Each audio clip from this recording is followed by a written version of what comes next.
Скоро Москва узнает, что такое реальная война. Это первые угрозы от Дональда Трампа российской столице. План Путина провалился, потому что США отправляют первые пакеты помощи Украине. Ну и поговорим о том, встретится ли Зеленский с Путиным. Даже предлагают Казахстан.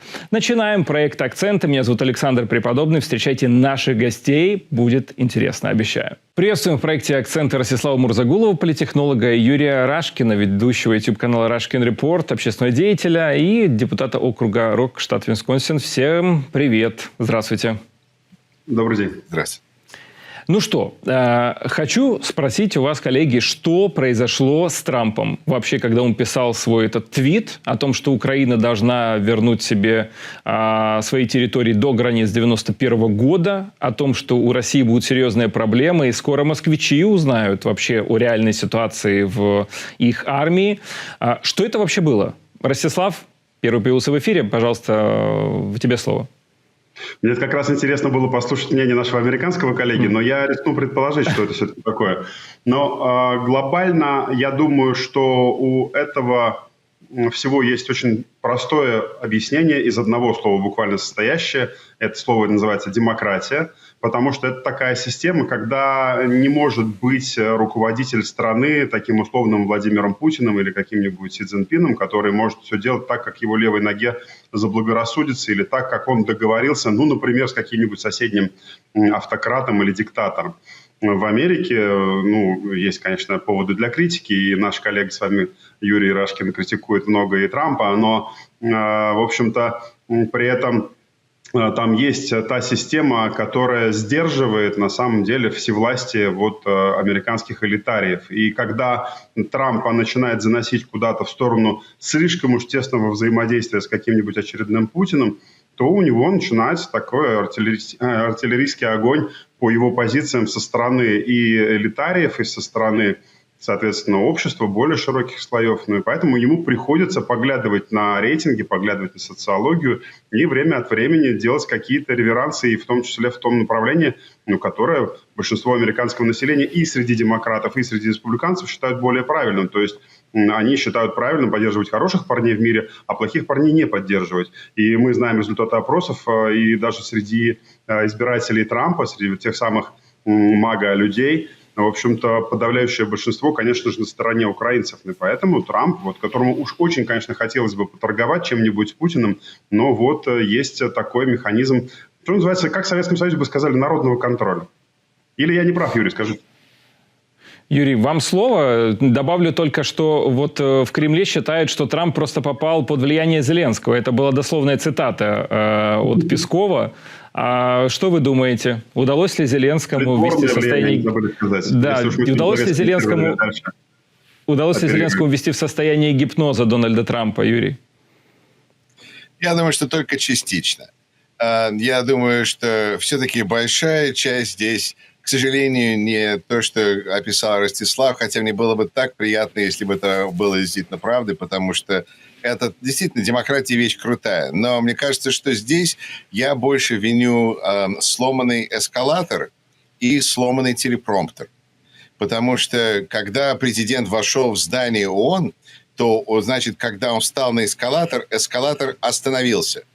И можно сказать, что это, значит, как бы атака со стороны всего мира против президента, потому что тут же на него напали с вопросами.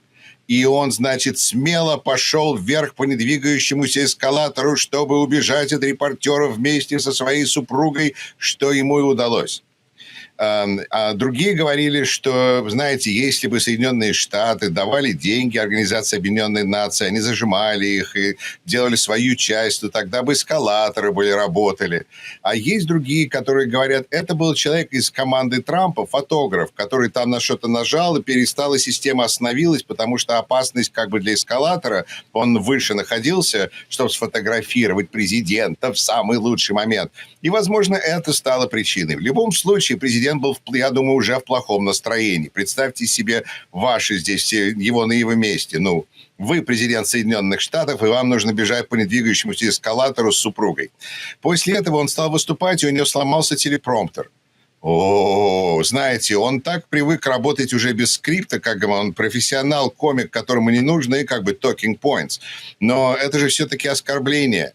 И потом, правда, выяснилось, что телепромптеры работали люди из Белого дома. Но все равно Трамп уже сказал, что я в этом ресторане. Они, значит, эскалаторы у них не работают. Телепромптеры у них не работают. Денег хотят. И 20 лет назад не наняли компанию Трампа реставрировать здание. Ну, все. Так что я думаю, Трамп метал молнии и был раздосадован всеми, включая даже до Путина. Даже Путин под раздачу тут попал. Но я думаю, что когда президент придет в себя, то он поймет, что на самом деле, ну что, Россия прекрасна, правильно, Россия дом родной. Он и так выразил поддержку в своем последнем твите, что, мол, Россия, значит, желаю всем удачи. Такое ощущение, что сейчас будет боксерский матч, он садится, ест попкорн и будет наблюдать, как все это происходит. А твит его говорит о том, что он собирается текать, что он, всем удачи, до свидания, каждый из вас способен на победу. Я пошел. Это выглядит как-то слабо для Соединенных Штатов, но в этом смысле, с точки зрения американцев, все выступление Трампа в ООН, в общем-то, было позорным. Давайте сейчас, коллеги, сделаем очень важную вещь. Короткое объявление про сбор.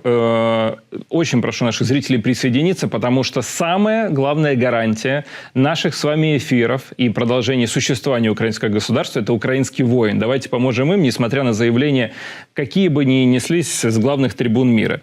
Итак, подразделение 429-го отдельного полка «Ахиллес», беспилотные системы, суперважные, эффективные, популярный сейчас вид орудия, разыгрывают уникальный российский дрон «Куб», который они сохранили в отличном состоянии, потому что приземлили его системами РЭП, даже не уничтожив.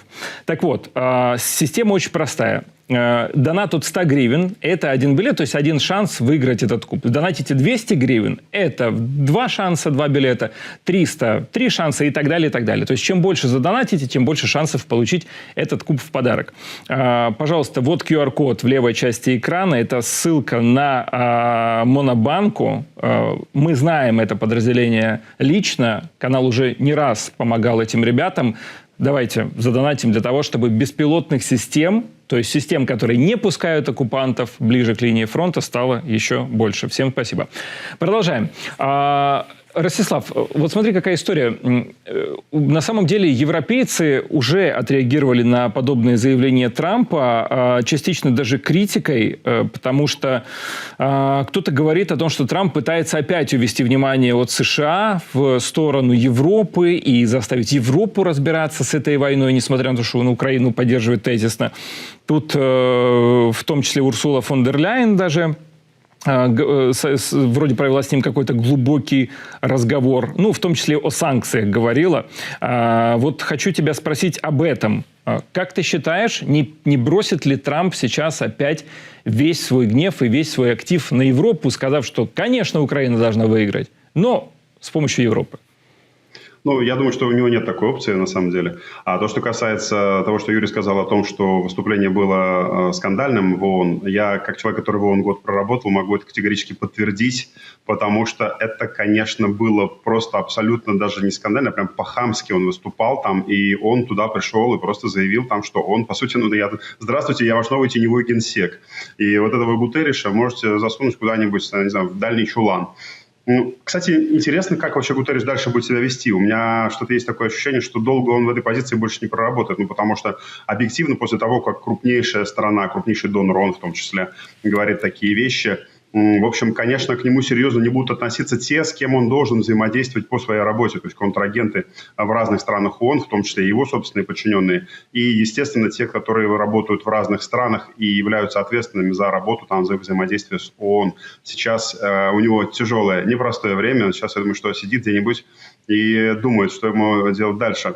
Теперь, что касается Европы, Трампа, да, безусловно, это выглядит некрасиво, когда Трамп переводит стрелки, что называется, да, на Европу и говорит, а что вы пристали ко мне с этими санкциями? Вон Европа у Путина до сих пор нефть и газ покупает. Как я выяснил 2 недели назад. Вот удивительное дело. Здесь все присутствующие в студии об этом знали, наверное, еще 3 года назад. А вот Трамп только что узнал. Нам надо, наверное, к нему в советники записаться. Ну да ладно, я бы, наверное, отказался.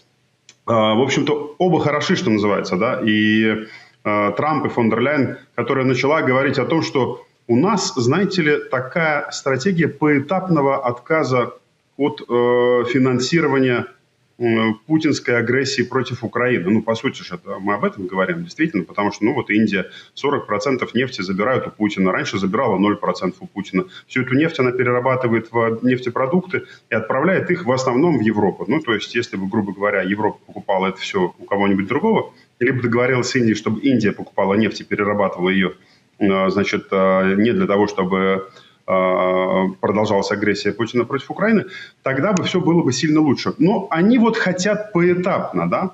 То есть в этом история. А скажите, пожалуйста, сколько этапы должны длиться? И украинские войны тогда, наверное, должны такие сказать, окей, то есть ну, нам надо повоевать еще буквально, ну сколько, 5, 6, 10, может быть, лет. Ну, потому что у Урсулы фон дер Ляйен там этапы. Она хочет, чтобы вот было все без стресса для экономики Европы, чтобы это все было без стресса для европейских граждан. Ну, потому что, ну, смотрите, как так? Бедная Индия купит не за 60, значит, баррель у Путина, а за 63, например, у арабов. Я сегодняшних цен не знаю, но примерно сейчас они такие, да? То есть, и вот разница, на самом деле, в ценах вот примерно такая. То есть, можно купить у Путина по 60, и можно купить на $3, черт подери, дешевле у кого-нибудь еще. Это за галлон, за 160 литров. Из этого мы потом делаем бензин, да? Примерно 100 литров бензина из галлона получится. И, соответственно, вот эти 100 литров, да, они будут дороже на $3. Понимаете, да, к чему я клоню? То есть Урсуле фон дер Ляйен настолько вот жалко бедных, несчастных своих сограждан по Евросоюзу, да, у которых на целый 1 цент может вырасти цена на бензин, что она, в общем-то, думает, ну хорошо, мы лучше будем дальше Путина финансировать, ну пусть он дальше убивает украинцев, но все-таки мы не можем на 1 цент позволить цене вырасти, потому что, ну, это действительно вот так. Вот если по сухому остатку. Но это не говорит о том, что Трамп при этом молодец. Да, Трамп решил, в общем-то, что, в общем, да, я некрасиво выгляжу, я перекладываю ответственность на европейцев, и это жонглирование, естественно, заметит мой электорат. И те, кто меня клюют постоянно, да, то есть мои коллеги по американской элите. Но при этом я сейчас выступлю с вербальными интервенциями. И он вот с этими вербальными интервенциями выступил достаточно жестко на стороне Украины. Но это было сделано только для того, чтобы, соответственно, нивелировать вот этот свой эффект от перекидывания мячика туда. Вот. Не мячика, да, мы в детстве играли в такую игру «Картошка», да, когда доставали ее из костра, когда пекли. И вот перекидывали друг другу быстро, и там какие-то слова надо было говорить, я не помню какие. Ну, соответственно, вот он эту картошку кинул Европе, а чтобы никто этого не заметил, при этом сказал, что Украина, молодцы, красавчики, обожаю, держитесь, будем поддерживать. Вот, собственно, примерно так все. Для нашей аудитории я добавлю, что прямо сейчас госсекретарь США Марко Рубио проводит встречу с Лавровым на тех же полях Генассамблеи ООН. Так что, возможно, американская администрация будет перевербована. Это я так иронично говорю, да, о намеках на поддачу влияния Трампом. Но, тем не менее, Юрий, к вам вопрос. Вот продолжил Ростислав тему того, чего хочет Трамп добиться от Европы, отказа от российских нефтепродуктов. И тут министр энергетики США заявляет, что уже сегодня США готовы полностью заместить поставки российского газа и нефтепродуктов в Европу. Вы заработать хотите на этом, Юрий? Вы, я имею в виду, американцы. Да, я как рядовой американец желаю министру Бессенту получить по заслугам. Я, знаете, не самый большой специалист по ресурсам, но понятно, что в этой ситуации он просто не сможет... Смотрите, я наблюдаю ситуацию, большую картинку, в которой мы видим, что Трамп пытается выбить из стран, которые здесь живут по условиям мира, который был создан Америкой, в этом американском мире, но мы теперь решили, что мы будем лучше зарабатывать, если мы будем вместо полицейского, мы будем гангстером. Потому что можно, ну как, уже магазин есть, давайте его не защищать, а крышевать. И вдруг выясняется, что теперь как бы странам это не нравится. И главный, вот этот процесс крышевания не решает проблемы Путина, который продолжает пытаться захватить Украину. Я не говорю, что в Украине все равно, если это полицейский или если это гангстер, но проблема-то есть, а проблема не решается. И проблема решает Украина, при этом проблема разрастается и теперь уже угрожает странам НАТО. И мир меняется, структура вот этого, американский мир рушится, спасибо Трампу. На его месте начинает строиться что-то новое, где мы видим структуру, где есть страны, которые находятся вокруг России, которые работают вместе, и эти страны возглавляет теперь практически Украина, потому что это гарант безопасности Европы, это единственная страна, которая воюет активно. Я вижу выступление Зеленского в ООН, который достаточно эффективно говорит о фактах, о том, что Украина стоит, о том, что у Украины дроновая индустрия, о том, что Украина готова экспортировать дроны. Я надеюсь, что их такое количество, что и до России хватит на всех НПЗ, потому что это реальные санкции, это реальное давление. Но Украина выглядит все сильнее и сильнее. И Европа как бы, смотрит, видимо, что есть Соединенные Штаты, у которых безумный этот Дональд Фредович, а с другой стороны есть Россия. И, конечно, можно всем вцепиться и просить о помощи у Китая, но просто мы видим вот новый мир, и Трамп решил, он всегда же любит за победителя. Помните, когда была вот эта 12-дневная война между Израилем и Ираном, и Трамп ждал до последнего, но когда увидел, как это красиво выглядит по телевизору, понял, что нужно вписываться за Израиль. И когда Зеленский, вот так, как сказал Песков, очаровывает Трампа, то в этом есть как бы глубокий смысл, потому что это же не просто красивыми глазами, а это еще это тем, что есть победа, это тем, что горят НПЗ, это вот все то, что я перечислил, и намного больше. И президент Соединенных Штатов просто хочет быть уже с лидерами. Он не может оказаться полностью за бортом. И он понял, что приехав на эту ситуацию, посмотрев вокруг, он, видимо, он зеркалит же, он всегда смотрит, на что вокруг него происходит, и понял, что вот такая ситуация, что он просто с США оказывается таким «до свидания, goodbye», потому что вы не решаете наши проблемы, вы великий гангстер, идите и дальше. И в конце концов это приведет к тому, что можно было стратегически и так ожидать, то есть возможное сокращение американского присутствия на мировом масштабе, закрытие военных баз, это как бы все ведет к этому. И это дело рук Трампа, который начал этот процесс, и теперь он набирает силу. Дело рук Путина. И вот Трамп на это так реагировал. Украине, что Украине остается. И в этом смысле просто Европа уже как бы центрифугой затянута в этот процесс, потому что даже Келлог сказал, что территорию отдавать нельзя. Я вот одного не могу понять. Трамп обещал, точнее, или говорил о том, что Венгрия и Словакия могут отказаться от российских энергоресурсов. И прямо сейчас сообщает Сиярто, это министр иностранных дел Венгрии, о том, что Венгрия не имеет намерения отказываться от покупки российской нефти. Даже если с таким, внимание, требованием обратится к ним Трамп. Ничего себе. Ростислав, что ты думаешь об этом? Ну, это очень хорошо. Венгрия скоро вступит в избирательный цикл, и американцы, я думаю, что никак не будут поддерживать и никаких знаков внимания Венгрии оказывать. И, соответственно, прекрасно, пусть будет так, потому что Орбан достаточно... Так она будет еще более пророссийская или как? Я не думаю, что он будет пророссийским, потому что ложиться совсем под Россию ему тоже не очень, в общем-то, выгодно в плане электоральном. И поэтому, в общем-то, посмотрим, как это все будет. Это прям мне понравится. Если поссорится Орбан с Трампом, то это будет кайфово, потому что Орбан постоянно продавал своему электорату вот эту свою близость мифическую с Трампом. Он все время там хмурил брови, значит, и надувал щеки, что он такой очень важный политик. Смотрите, он сам Трамп мне звонит, я вообще сейчас все с ним порешаю, все будет нормально, не вздумайте никогда голосовать ни за каких европейцев, они идиоты. Ну, а тут, получается, Трамп с Европой как бы более-менее в унисон, как бы говорят в последнее время, как минимум, что-то про Украину. А здесь вот Орбан, который, в общем-то, решил бросить им всем вызов. Я не думаю, что это электорат съест. И поэтому, хорошо, Сиярто выступил мощно. Следующий министр иностранных дел, я думаю, что будет позговорчивее. Знаете, друзья, у меня тут была такая новость всплыла, которую хотелось бы поделиться, потому что, возможно, тут есть возможный ключик к тому, что можно сделать для Соединенных Штатов, если они теперь давят на дружелюбные страны, то есть хотят им помочь.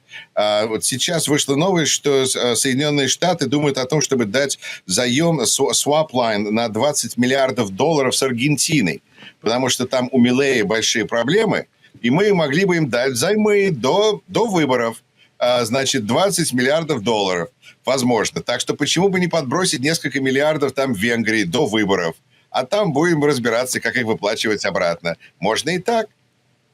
Слушайте, ну там еще и ситуация не очень простая в Молдове, на дружественной Украине на данный момент. Там скоро будут выборы, и, насколько мы слышим из заявлений Майи Санду, россияне запускают максимальное количество акций, карусели, да, как мы с Ростислав с тобой обсуждали. Но хочется все-таки, чтобы, вот, Юрий, вы сказали, есть ли сейчас у Трампа влияние на европейцев, когда он требует от Европы отказаться от российских энергоресурсов? Потому что Урсула фон дер Ляйен может пообещать что угодно, да хоть завтра. Но если при этом же говорят Венгрии о том, что да нет, а мы не будем отказываться, то есть ли у него реальное влияние на Европу?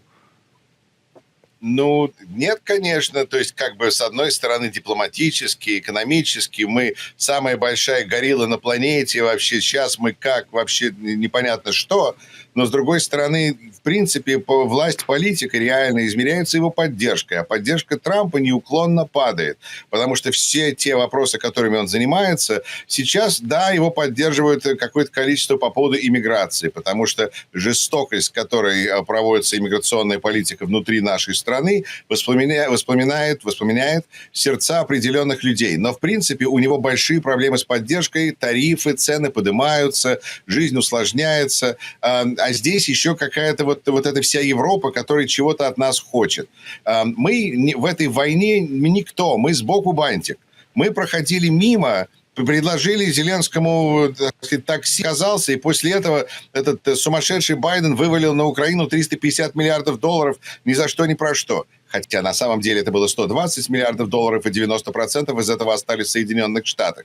Но это детали, потому что теперь президент Соединенных Штатов может катить в сторону, и все, его это не волнует. И вы в Европе должны тратить 5% своего ВВП, иначе вообще даже письма не пишите. Но проблема в том, что когда мы переходим через определенный момент и угрозы, и затрат, но нам США бессмысленно просто не нужны. Я говорю здесь за все оставшийся цивилизованный мир. Но в этом цивилизованном мире, опять же, есть не только Европа, но есть еще и Канада, есть еще Южная Корея, Тайвань, Таиланд, Япония. Достаточно большой список стран, которые объединяют общее ощущение угрозы от этих больших игроков. Поэтому давление у Трампа, ну как, вот он пришел, и все должны были сидеть и слушать его и аплодировать. Это давление, это власть. Ох, это власть, он их держит в кулаке. Но что это говорит о силе Америки или это говорит о спаде влияния Америки?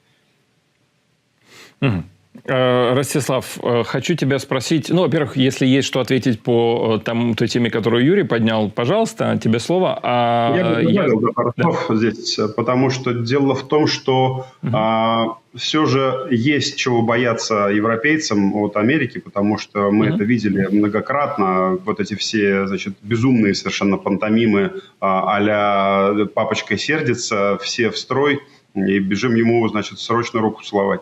Но это же не происходило, потому что вдруг все дружно, европейские лидеры, сошли с ума. То есть они все-таки понимают, что у Америки, как у крупнейшей, значит, системы мира, и экономической, и политической, и системы еще и так исторически сложилась, связанная с многочисленными другими системами. То есть если вдруг, например, всерьез окрысится Трамп там, на условного какого-нибудь Орбана, у него, конечно, есть миллиард механизмов на тему, как стереть в порошок вообще его вместе с Венгрией, уничтожить ее экономику, сделать там большие проблемы. Ну, слушайте, американцы когда-то Советскому Союзу, который за железным занавесом вообще-то жил и все сам производил, и достаточно был, в общем-то, вещью в себе, умудрился устроить такие экономические проблемы через нефтяной рынок, что Советский Союз, достаточно мощная система, загнулась. А тут какая-то Венгрия, серьезно.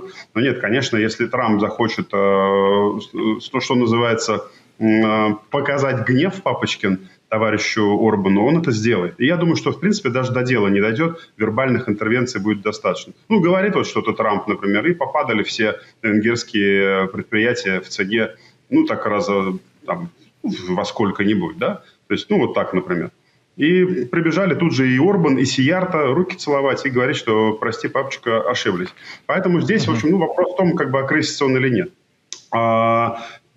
Ты хотел задать вопрос?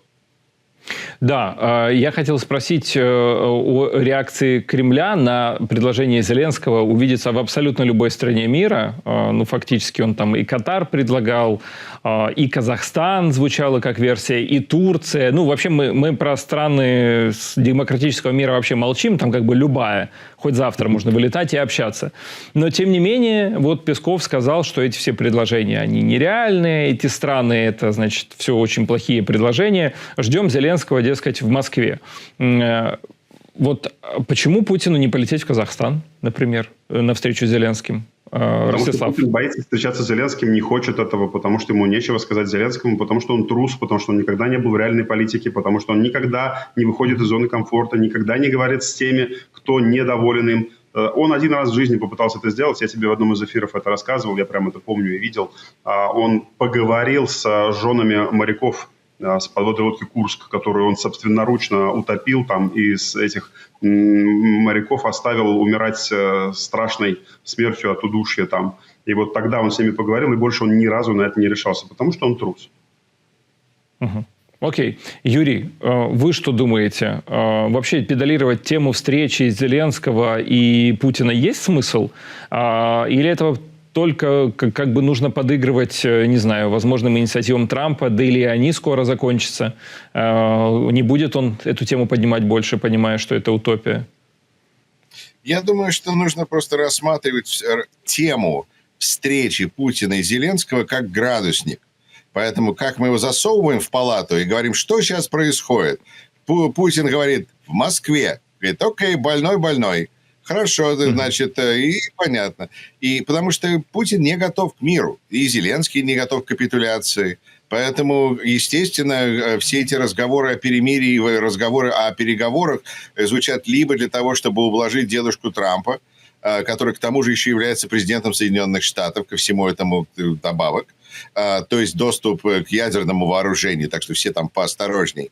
А с другой стороны, чтобы замутить воду, что как бы, о, смотрите, Россия тоже заинтересована в бла-бла-бла и так далее. Мир, русский мир. Все хотят русского мира, а? Нет.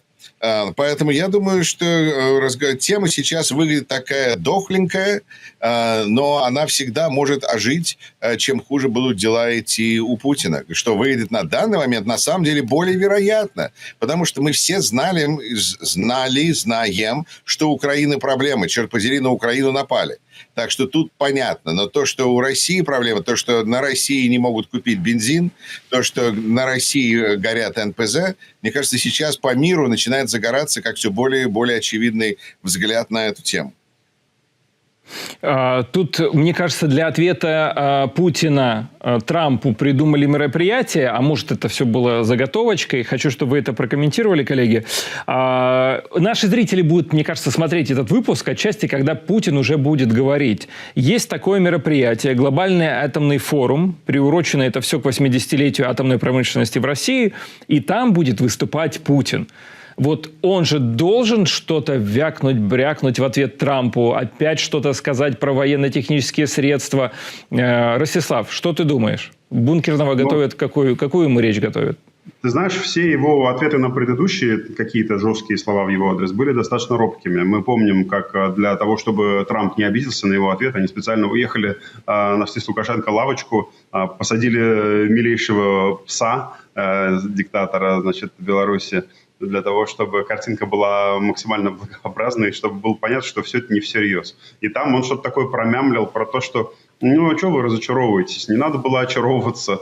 Ну, вот я плохой дедушка. И вот я думаю, что либо ответ будет примерно такой же какой-то, робкий достаточно, потому что все же, вот я просто понимаю, когда вижу эти все новости на российских вот этих вот, значит, платформах, да, государственных и окологосударственных, я примерно понимаю, какой темник им раздали, потому что я, знаком с тем, как все там это делается. И там не было в темнике мочить Трампа, значит, разрываем все связи с Америкой, не верим больше в перспективу с ним взаимодействия. Не-не-не, ничего подобного. Они верят во взаимодействие с ним. Они все говорят там, что как же так, ведь мы же можем экономически взаимодействовать. Дональд Фредович, вот может быть вы еще подумаете. Пожалуйста, не ругайте нас. Украинцы, смотрите, какие нехорошие. Там вот риторика вот такая. Там нет ничего в исполнении вот этих всех яростных псов там режима Соловьева, Вовы, еще каких-нибудь там, значит, деятелей таких же. Там вот это вот мямление такое. И, я бы сказал, такое еще и уныние. И поэтому, собственно, Путин, значит, пребывает ровно в этом настроении. Потому что в каком он настроении, такой темник этим всем соловьям и отдали. Ждем, соответственно, примерно такого же от него и вялого заявления. Тут эксперты отмечают, что есть символизм в этом событии, потому что атомный форум. Атом – это для России в первую очередь угроза для мира. Слово «мирный атом», мне кажется, сейчас в российской политике не существует. Юрий, а скажите, пожалуйста, способен ли Путин напугать Трампа повторно? Что это за слова могут быть? ГАФ, то есть главный атомный форум. Или государство, правильно? ГАФ, да, вот так можно сказать, ГАФ. Очень вполне, почему бы и нет. Я думаю, что сейчас в мире, особенно в этом регионе, мы видим, что оружие – это главное достижение. Это не новый iPhone, это не новая машина, это новые ракеты. И у Украины сейчас какой-то просто взлет. Мы слышим все время о каких-то новых ракетах. И это же то, чем должен пугать весь мир Путин. Поэтому ему срочно нужно попытаться каким-то образом перетянуть одеяло на себя. И опять же, это ООН. То есть он теперь и выставляет себя как такого Ким Чен Ын на стероидах. Его надо бояться, он самый большой и опасный, а как бы Трамп должен выступать как такой главный крышевающий. Что вы знаете, вы должны все быть под Трампом, иначе вы будете там под Путиным. Выбирайте.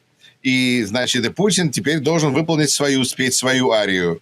Значит, прогавкать про свои угрозы, какой он страшный и ужасный, Бармалей, дети, не пускайте в Африку своих детей, и не ходите, не гуляйте.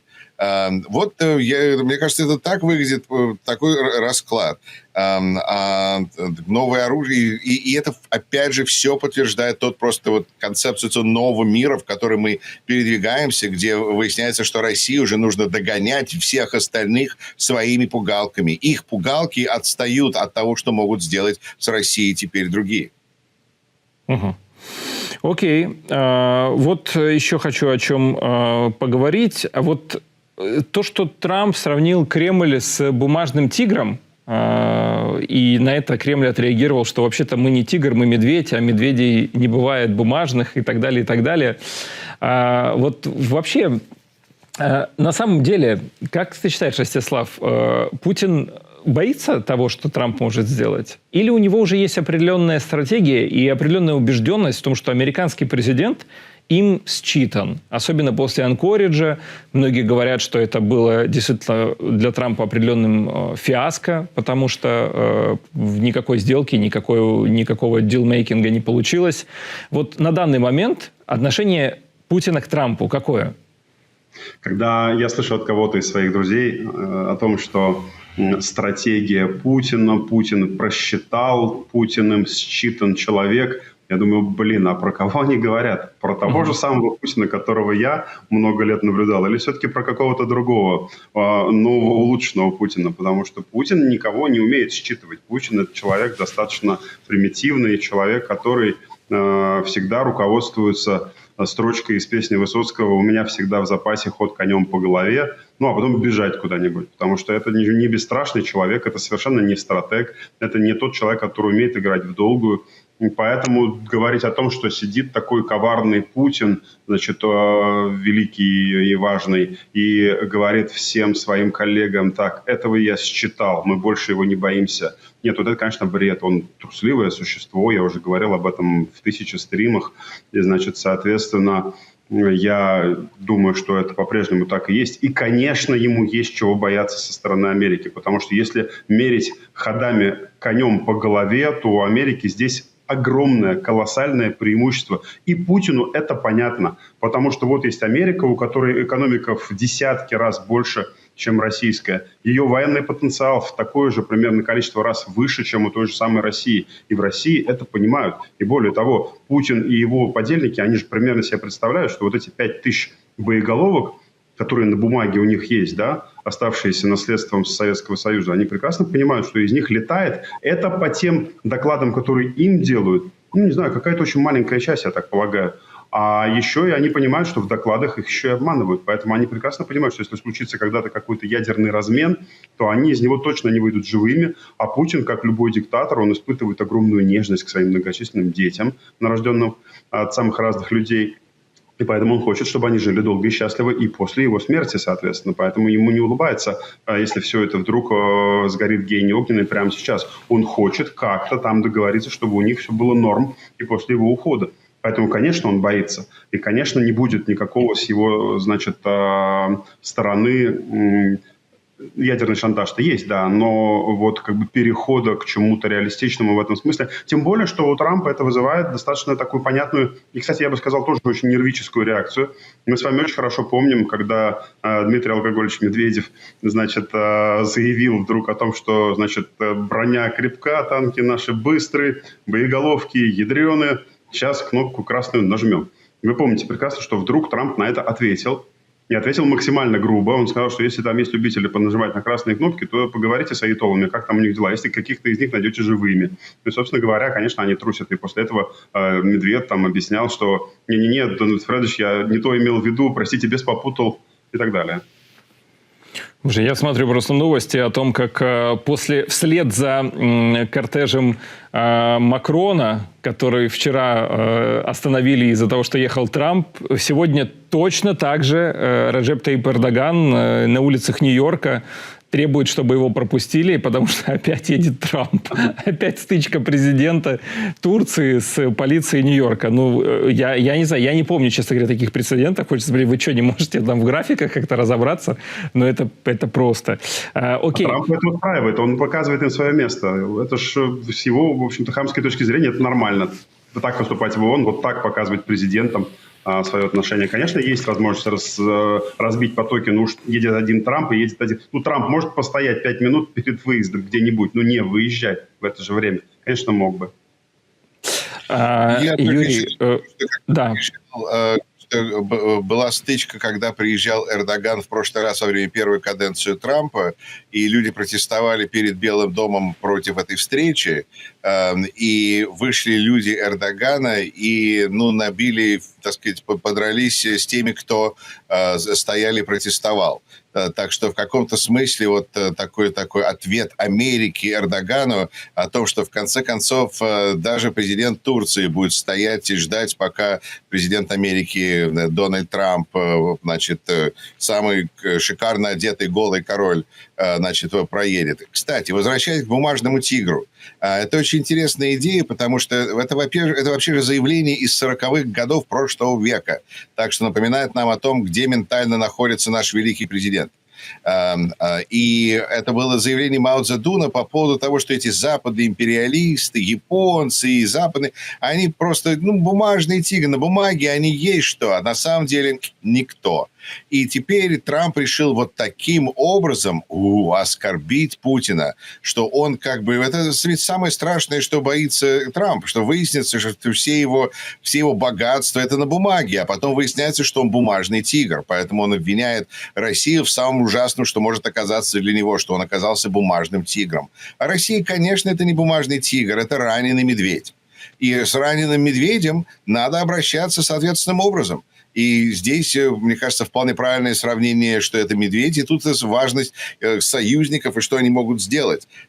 И момент по поводу Молдовы, которую мы так прошли на большой скорости, но там действительно выборы, и спасибо вам, Александр, за то, что вообще поняли эту тему, потому что сейчас нету голоса Америки, нету ослабленные западные вещательные средства, и поэтому мало того, что происходит как противостояние пропаганде, которая там исходит, исходит от России, а то, что здесь пишут в «Нью-Йорк Таймс», в других газетах, это то, что в Молдове это еще одно естественное место, где Путин пытается, значит, победить на выборах, чтобы его человек победил. Поэтому борьба с той стороны, раненый медведь, продолжает быть очень опасна. Ростислав, если можно коротко, опять-таки про Молдову. Действительно, хочется этой темой зациклить, скажем так, нашу беседу, потому что важно понимать, что 28 сентября, это совсем-совсем скоро. Вот Майя Санду говорит о том, что непосредственно Кремлем проводятся сейчас активные спецоперации по сбору голосов, по технологиям подделки голосов. Как ты думаешь, есть ли сейчас ресурсы у Молдовы этому противостоять? У меня уже, наверное, с полгода назад появились данные от моих воробушков там в Москве, которые мне рассказали о том, что действительно там прямо целая программа у них там хорошо финансируемая на предмет того, как выковырять Санду, значит, из ее кабинета и сделать Молдову еще одной Белоруссию. И поэтому тогда я начал активно этим интересоваться и, в общем-то, было определенное профессиональное взаимодействие с Молдовой. Я неплохо знаю ситуацию и там. Я знаю, в частности, например, о том, что там нет, к сожалению, какого-то сейчас большого преобладания в общественном мнении, например, вот европейцев во главе с Санду. Да, она, безусловно, проходит в парламент. Да, безусловно, не проходят туда с подавляющим большинством путинисты, но там есть целая большая программа, народу немного, электорат небольшой, и поэтому там они могут нахимичить много. И поэтому для того, чтобы они, вот этот паритет, который там примерно есть между, Санду и Европа, понятно, путиноиды, и еще там посередине как бы те, которые мечутся как бы между двумя стульями.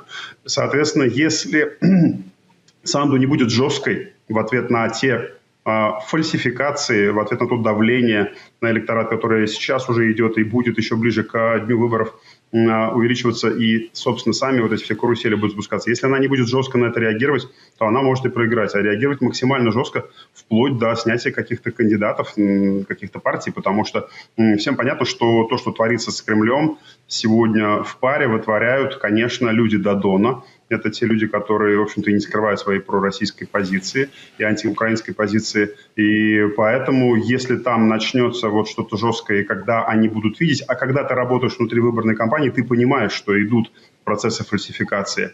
Если они это будут видеть, то им нужно будет реагировать максимально жестко, вплоть до отмены итогов, вплоть до снятия прямо за сутки там кого-нибудь. Да? Я думаю, что только так они смогут устоять. Если они будут этого не делать, тогда выборы будут плачевными, значит, для тех, кто за Европу, подвезут людей из Приднестровья, подтащат людей в Москве на голосование, в других странах. И, в общем-то, есть там чего опасаться. Юрию будет последний вопрос. Ростислава отпускаем. Ростислав Мурзаголов, политтехнолог, был в эфире проекта «Акценты». Спасибо тебе, до встречи. Юрий, вопрос. В Башкортостане был удар по предприятию «Газпром нефтехим Салават». Там повреждена установка, была одна из первичной переработки. Серьезная история. В Волгоградской области атаковали нефтеперекачивающую станцию Кузьмичи-1. Короче говоря, за неделю в Астраханский ГПЗ прилетает по российской нефтяной инфраструктуре постоянно. И мы, конечно, не можем быть этому не рады, потому что плохо российской инфраструктуре энергетической, лучше Украине, потому что меньше у России денег на войну. Как вы думаете, вот при всем этом неоднозначном состоянии Трампа и его заявлениях, вот все-таки может он дать Украине зеленый свет, бить оружием, которое Украина по сусекам набирает действительно от всех союзников и свое производит, те же ракеты «Фламинго», бить по российской нефтянке и тем самым лишать Путина денег? Мы видим, что получить разрешение от Дональда Трампа – это длинный, сложный, я бы сказал, в каком-то смысле бесконечный процесс, потому что он будет торговаться и торговаться опять, и пытаться еще что-то получить за это, а потом еще что-то сделать. Поэтому намного проще то, что делает Украина так эффективно, своим собственным оружием уничтожает российскую нефтянку, потому что нефтянка, так же, как и дома и квартиры украинцев, не двигается, не бежит никуда, сидит на месте и является очень уязвимой частью этого режима, который решил, что никогда не будет войны на территории России, потому что кто хочет эту территорию захватывать? Ну что ж, просто выясняется, что из этой территории можно сделать еще более большое болото, чем это было до того, и это болото как-то, так сказать, поджечь. Это не означает, что это болото нужно захватывать или контролировать. Ну, как бы мы теперь все наблюдаем фронт, на котором люди не находятся вообще. Это как бы безлюдная зона, контролируемая дронами. В России такой территории вообще очень много, но потребуется много дронов. Но это просто переход в другое состояние опять этого нового мира, в котором дешевые дроны, и Украина имеет шансы на уничтожение российских способностей, и Трамп не может ничего сделать, потому что Трамп, он же здесь никто, он просто так пришел, ну, он поможет. Вот сейчас с венграми будет попробовать позвонить, надавить на Орбана, еще что-то, или там по Индии ударит тарифами. Но он на самом деле хочет уйти из этой ситуации. Это то, что делал всегда Дональд Трамп по жизни. Поэтому у него банкротство. Потому что банкротство означает «я ухожу», это провальная ситуация, я двигаюсь дальше к следующей сделке. А здесь сделки не предвидится. Он говорит уже о том, что эта война будет продолжаться, может, еще долгие годы. То есть он вообще смотрит на это как на что-то, что может быть бесконечным. Зачем ему здесь быть вообще? Поэтому Трамп просто уходит и дает таким образом Украине невероятный зеленый свет, который является для нее большим временем, окном гигантских возможностей, которые приведут к тому, что Россия должна прибежать к столу переговоров. Будем надеяться, что так и произойдет. Спасибо вам огромное. Юрий Рашкин, ведущий YouTube-канала «Рашкин Report», общественный деятель, депутат округа Рок, штат Висконсин, Соединенные Штаты Америки. До свидания. Спасибо вам.